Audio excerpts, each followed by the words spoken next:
Hello everyone, welcome to enjoy study YouTube channel. स्वागत है हमारे एंजॉय स्टडी के यूट्यूब चैनल में। तो जैसा कि आपको थंबनेल में दिख रहा होगा कि द्रव में ध्वनि की चाल गैसों की अपेक्षा अधिक क्यों होती है। सो ये वेरी इंपॉर्टेंट है। ये बहुत ही क्वेश्चन ज़्यादातर एग्जाम में पूछा जाता है। सो यहाँ नेक्स्ट है, आपको दिखा रहे हैं कि ध्वनि अनुदैर्ध्य तरंगे होती है। ये बहुत ही अच्छा क्वेश्चन है। सो चलिए वीडियो को शुरुआत करते हैं without time wasting. Let's start the video.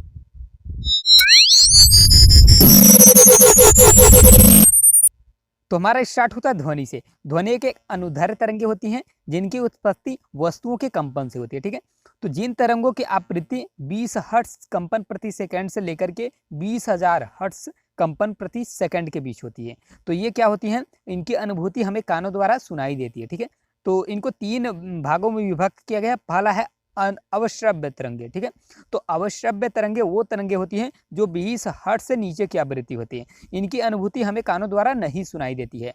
So next है हमारा श्रव्य तरंगे। ये श्रव्य तरंगे क्या होती है, 20 हर्ट्ज से लेकर के 20,000 हर्ट्ज तक की होती है, जिनकी अनुभूति हमें कानों द्वारा सुनाई देती है। सो ये वेरी इंपॉर्टेंट है, ये ज़्यादातर एग्जाम में पूछा जाता है।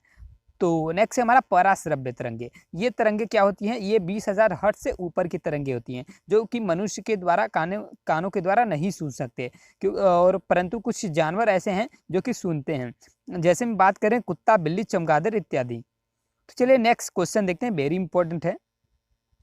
तो नेक्स्ट पॉइंट हम देखते हैं। तो हमारा अगला पॉइंट हो जाएगा, वेरी इंपॉर्टेंट पॉइंट है। तो नेक्स्ट हो जाएगा दाब का प्रभाव, ताप का प्रभाव और फिर आर्द्रता का प्रभाव। सो वेरी इंपॉर्टेंट है, तो इनको हम देखेंगे। तो दाब का प्रभाव क्या पड़ता है ध्वनि के चाल पर। ताप समान होने पर गैस में ध्वनि की चाल पर दाब का कोई प्रभाव नहीं पड़ता। तो आप ये ध्यान रखिएगा, ये वेरी इंपॉर्टेंट है। इससे रिलेटेड कुछ क्वेश्चन आपको पूछे जाएंगे, तो हमने इसमें कुछ क्वेश्चन इंक्लूड किए गए हैं जिसका आपको आंसर देना होगा। सो नेक्स्ट है ताप का प्रभाव। माध्यम का ताप बढ़ने पर उसमें ध्वनि की चाल बढ़ जाती है। सो आपको यहाँ पता होगा कि माध्यम का ताप बढ़ने पर ध्वनि की चाल बढ़ जाती है, और वायु में 1 डिग्री सेल्सियस बढ़ने पर ध्वनि की चाल 0.61, ठीक है, मीटर प्रति सेकंड बढ़ जाती है। सो ये वेरी इंपॉर्टेंट है, इसको भी लर्न कर लीजिएगा। तो नेक्स्ट है हमारा आर्द्रता का प्रभाव। नमी युक्त वायु का घनत्व शुष्क वायु के घनत्व से कम होता है। सो यहाँ आपको ध्यान रखना है, नमी युक्त वायु का घनत्व शुष्क वायु से कम होता है, अतः आर्द्र वायु में ध्वनि की चाल बढ़ जाती है। यही कारण है कि बरसात के मौसम में सीटी की आवाज़ बहुत दूर तक सुनाई देती है। ये एग्जाम्पल है, वेरी इंपॉर्टेंट है, तो इसको भी आप लर्न कर लीजिएगा। तो नेक्स्ट हमारा माध्यम के वेग का प्रभाव। तो माध्यम के वेग का प्रभाव, इससे क्या होता है कि माध्यम के वेग की दिशा में ध्वनि की चाल बढ़ जाती है। ठीक है, माध्यम के वेग की दिशा में ध्वनि की चाल बढ़ जाती है। जैसे किसी भी दिशा में जा रही है तो उसके माध्यम में ध्वनि की चाल बढ़ जाती है तथा इसके विपरीत घट जाती है, तो इसके ये विपरीत घट जाती है। तो ये वेरी इंपॉर्टेंट है, तो ये कंसेप्ट आपके लिए वेरी इंपॉर्टेंट है। तो यहीं से क्वेश्चन आपको देखने को मिलता है। तो चलिए नेक्स्ट देखते हैं। तो नेक्स्ट हमारा वेरी इंपॉर्टेंट है, इसको भी आप कंटिन्यू वीडियो को देखते रहिए जिससे कि आप क्वेश्चन को कर पाएंगे। तो ध्वनि की बात करते हैं। हमारा नेक्स्ट है ध्वनि। साउंड क्या है, किसी भी माध्यम में ध्वनि की चाल मुख्यतः माध्यम की प्रत्यास्थता ई तथा घनत्व डी पर निर्भर करती है। ये वेरी इंपॉर्टेंट कॉन्सेप्ट है, इसको आप कंफर्म कर लीजिएगा। तो नेक्स्ट हमारा है ठोस, द्रव, गैस। ठीक है, तो ये वेरी इंपॉर्टेंट, इसको भी आप लर्न कर लीजिएगा कि ठोस, द्रव, गैस की प्रत्यास्थता, इसको आप लर्न कर लीजिएगा। गैस के सापेक्ष द्रव में प्रत्यास्थता अधिक होती है, मतलब गैस के सापेक्ष द्रव में प्रत्यास्थता अधिक होती है तथा ठोस में सबसे अधिक होती है। ठीक है, ये कंसेप्ट आप ध्यान रखिएगा। यही कारण है कि द्रव में ध्वनि की चाल गैसों की अपेक्षा अधिक तथा ठोसों की अपेक्षा ठोस में सबसे अधिक होती है। यही देखिए मेरा क्वेश्चन था, आपको थंबनेल में दिख रहा होगा कि द्रव में ध्वनि की चाल गैसों की अपेक्षा अधिक होती है। यही है, यही कारण है। ठीक है, तो प्रत्यास्थता का कारण है।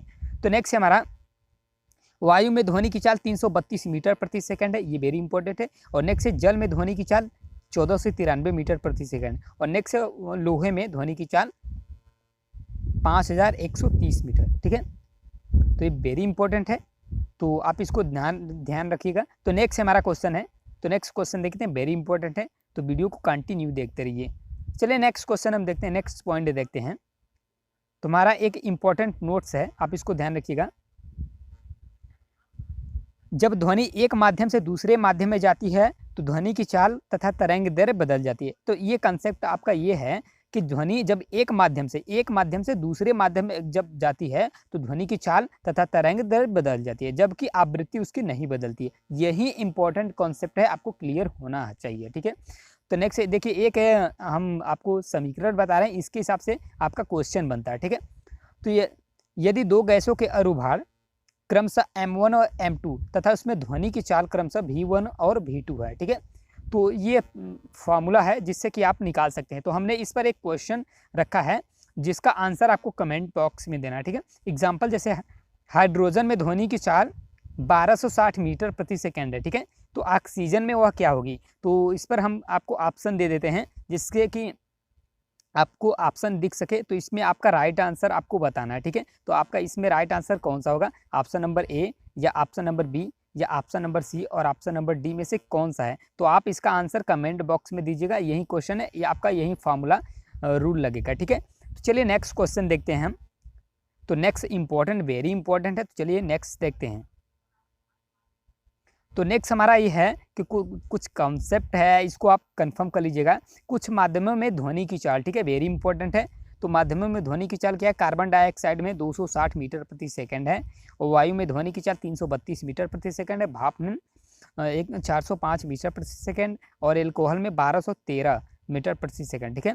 और हाइड्रोजन में 1269 मीटर प्रति सेकंड, और पारे में 1450 मीटर प्रति सेकंड। इन सभी से क्वेश्चन बनते हैं, तो वेरी इंपॉर्टेंट है। जल में इसी प्रकार से 1493 और समुद्र में आपका 1533, ठीक है। तो नेक्स्ट है हमारा लोहे में 5130, ठीक है, 5130, और नेक्स्ट है कांच में 5640, और नेक्स्ट है हमारा एल्युमिनियम 6420 मीटर प्रति सेकंड। ये वेरी इंपॉर्टेंट है, तो इनको आप लर्न कर लीजिएगा, एक नोटबुक में नोट डाउन कर लीजिएगा। तो चलिए नेक्स्ट से देखते हैं, वेरी इंपॉर्टेंट है। तो हमारा नेक्स्ट हो जाएगा वेरी इंपॉर्टेंट, ये भी है, ठीक है, वेरी इंपॉर्टेंट कंसेप्ट है, इसको ध्यान रखिएगा। ध्वनि के लक्षण, इनके 3 लक्षण है, तीव्रता और फिर तारत्व और फिर गुणता हो गया, ठीक है। ये वेरी इंपॉर्टेंट है। बात करें तीव्रता की, तो तीव्रता ध्वनि का वह लक्षण है जिसमें ध्वनि धीमी या मंद अथवा तीव्र या प्रबल सुनाई देती है। ध्वनि की तीव्रता एक भौतिक राशि है जिसे शुद्धता से मापा जा सकता है, वेरी इंपॉर्टेंट है, ये वेरी इंपॉर्टेंट, इसको भी लर्न कर लीजिएगा। तो नेक्स्ट से देखते हैं, वेरी इंपॉर्टेंट है। तो हमारा नेक्स्ट हो जाएगा वेरी इंपॉर्टेंट, ये भी है, ठीक है। तो नेक्स्ट हमारा हो जाएगा, हमारा नेक्स्ट है ध्वनि के स्रोत, ये वेरी इंपॉर्टेंट है। ये साधारण बातचीत जब हम लोग करते हैं तो 30 से 40 डेसिबल के बीच होता है, ठीक है, वेरी इंपॉर्टेंट है। और नेक्स्ट है हमारा जोर से जब बातचीत करते हैं हम लोग तो 50 से 60 डेसिबल के बीच होता है। और नेक्स्ट है ट्रैक्टर, ये 90 से 100 डेसिबल के बीच होता है, ठीक है। इसी प्रकार से ऑर्केस्ट्रा में 100 डेसिबल यूज होता है, और विद्युत मोटर में, ये विद्युत मोटर में क्या होता है 110, ठीक है।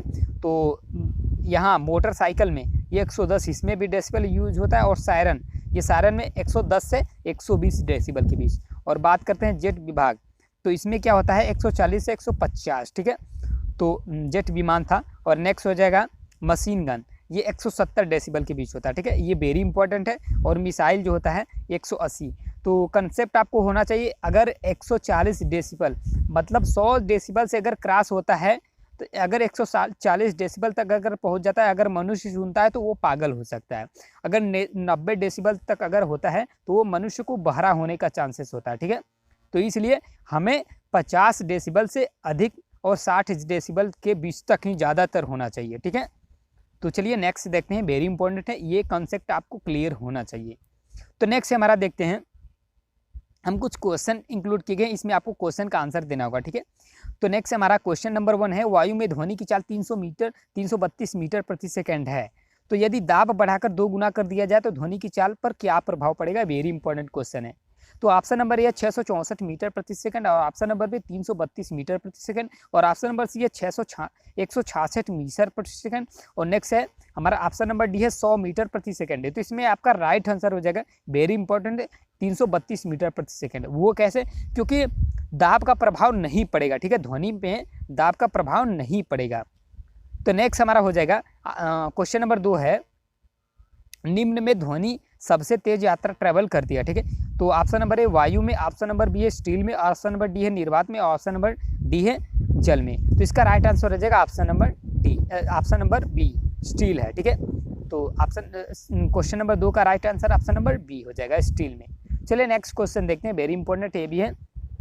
तो हमारा क्वेश्चन नंबर 3 हो जाएगा, वेरी इंपॉर्टेंट क्वेश्चन नंबर ये भी है, सही है। तो चलिए नेक्स्ट क्वेश्चन, हमारा क्वेश्चन नंबर 3 हो जाएगा, पारा में ध्वनि की चाल कितनी होती है डिग्री सेल्सियस में? वेरी इंपॉर्टेंट है। ऑप्शन नंबर बी है 332 मीटर प्रति सेकंड, ऑप्शन नंबर बी है 260 मीटर प्रति सेकंड, और ऑप्शन नंबर सी है 1493 मीटर प्रति सेकंड, और ऑप्शन नंबर डी है 1450 मीटर प्रति सेकंड। तो इसमें आपका राइट आंसर हो जाएगा ऑप्शन नंबर डी हो जाएगा, 1450 मीटर प्रति सेकंड। ठीक है, वेरी इंपॉर्टेंट क्वेश्चन है। क्वेश्चन नंबर 4 हो जाएगा, श्रव्य परिसर में ध्वनि तरंगों की आवृत्ति क्या होती है? ठीक है, वेरी इंपॉर्टेंट है, तो इसको भी लर्न कर लीजिएगा। ऑप्शन नंबर ए है 20 हर्ट्ज से लेकर के 20,000 हर्ट्ज के बीच, और ऑप्शन नंबर बी है 0.5 हर्ट्ज से 5 हर्ट्ज के बीच। ठीक है, और नेक्स्ट हो जाएगा 1 हर्ट्ज से 10 हर्ट्ज के बीच, और ऑप्शन नंबर डी हो जाएगा 20 हर्ट्ज से 40 हर्ट्ज के बीच, 40,000 हर्ट्ज के बीच। ठीक है, तो इसमें आपका राइट आंसर है ऑप्शन नंबर ए हो जाएगा। ठीक है, 20 हर्ट्ज से लेकर के 20,000 हर्ट्ज के बीच होता है श्रव्य परिसर में ध्वनि तरंगों की आवृत्ति। ठीक है, वेरी इंपॉर्टेंट है।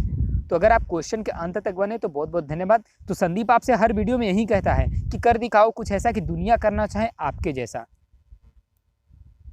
तो मिलते हैं नेक्स्ट वीडियो में, तब तक के लिए धन्यवाद।